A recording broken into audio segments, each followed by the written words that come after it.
ঈদুল ফিতরে ঈদ শেষ করে ঈদুল আজহা ঈদ আমরা সব পাইছি। আমরা কাজ শেষে এই যে আজকে একটা দিন ছুটির দিনে যদিও গার্মেন্টস কাজে করে আমরা কাজের ভাগে যতটুকু আনন্দ উল্লাস যা কিছু করছি এটার জন্য অসংখ্য ধন্যবাদ। যে আমরা ফলগুলো সাজাতে পারছি, সাজুগুজু করে আসতে পারছি, মনটারে একটু অন্যরকম ভিন্ন রকম কিছু করতে পারছি। হয়তো দু একজনের মন খারাপ, কেউ কেউ আর ভালো। আমার খুব ভালো লাগছে যে সবার মনটা খুব উৎফুল্লভাবে আমরা ছুটি যাপন করার জন্য ছুটিতে যাওয়ার জন্য সবাই একটা আনন্দের একটা মুহূর্ত করতেছে আমাদের ভিতরে।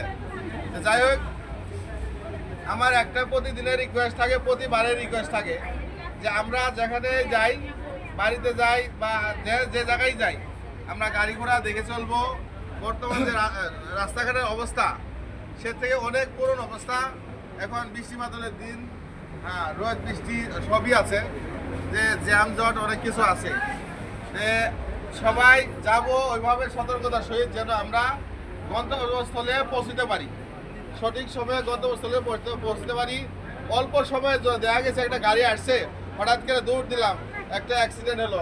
এই অ্যাক্সিডেন্টের জন্য না হয় আল্লাহর কাছে কামনা করি, সবার জন্য এই কামনা করি যেন আল্লাহ সুস্বাস্থ্য নিয়ে সবাই সবার যার যার জায়গায় যার যার বাড়িতে যাইতে পারে এবং আবার ঈদ শেষে আনন্দ করে আবার যেন কর্মস্থলে আমরা আসতে পারি। এই যে 1 বছর কর্ম করছি, আমরা ইনকাম করছি, এই ইনকামে যে আমরা যারা চাকরি করতেছি কিছু না কিছু খরচ করতে পারতেছি, দিতে পারতেছি, খরচ করতে পারতেছি, সব কিছু করতে থাকি। অনেকেই চাকরি করে না, অনেকে চাকরি পায় না, অনেকে অনেক সমস্যায় রয়েছে। ওর থেকে আমরা অনেক ভালো আছি, এর জন্য আলহামদুলিল্লাহ।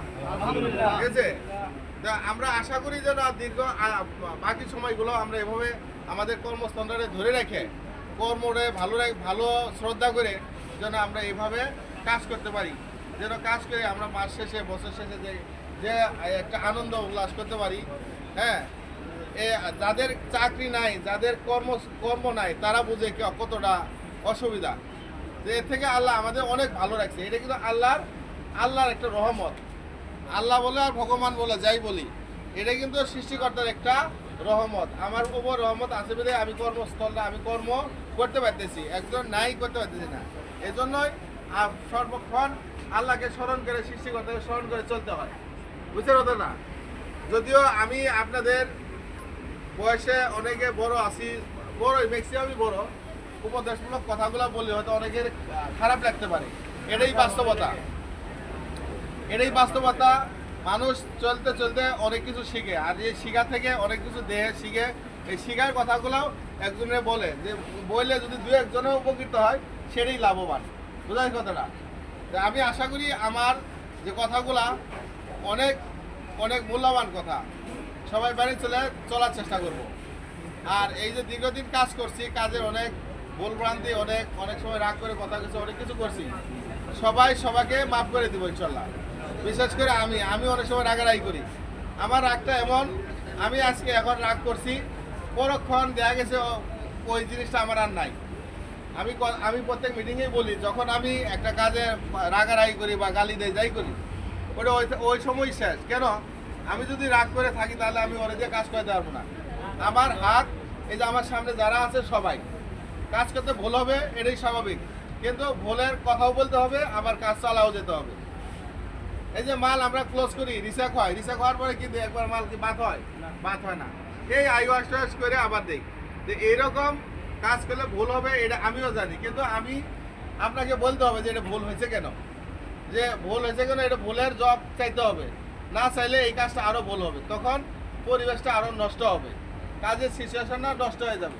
যে আমরা যা বুঝি আপনারা তা বুঝেন না, আপনারা যা বুঝেন আমি তা বুঝি না। কাজে আমি একটা গালি দিয়ে কথা বললাম, রাগ করে স্যারে আমার সাথে রাগ করে কথা বললাম, এতটাই বুঝবেন। কিন্তু আমি যে রাগ করে কথা বললাম, পরিস্থিতির শিকারে আমি কথা বলছি, কিন্তু পরক্ষণ এটা থাকে না। আমরা এনে যারা কাজ করি সবাই ভাই বোন, সবাই মানে একটা বন্ধন সৃষ্টি হয়েছে, এই বন্ধন নিয়ে আমরা কাজ করি। সবাই একটা মনে করে 10 একের বোঝা, এরকম সবাই একসাথে কাজ করি। কাজে আমাদের একটা সম্পর্ক তৈরি হয়েছে। কি সম্পর্ক? আমরা একটা ফিনিশিংয়ে আমরা সবাই ভাই বোন, সবাই একসাথে কাজ করি। আমাদের এই কর্ম, যদিও এর যারা আমরা আছি এক একজন এক এক ডিস্ট্রিক্টের, কিন্তু একজন যদি আমি যদি অসুস্থ হই সবাইকে বলে স্যার অসুস্থ, এই ধরো ডাক্তারের কাছে নিয়ে যাও, এই করো সেই করো বিভিন্নরা।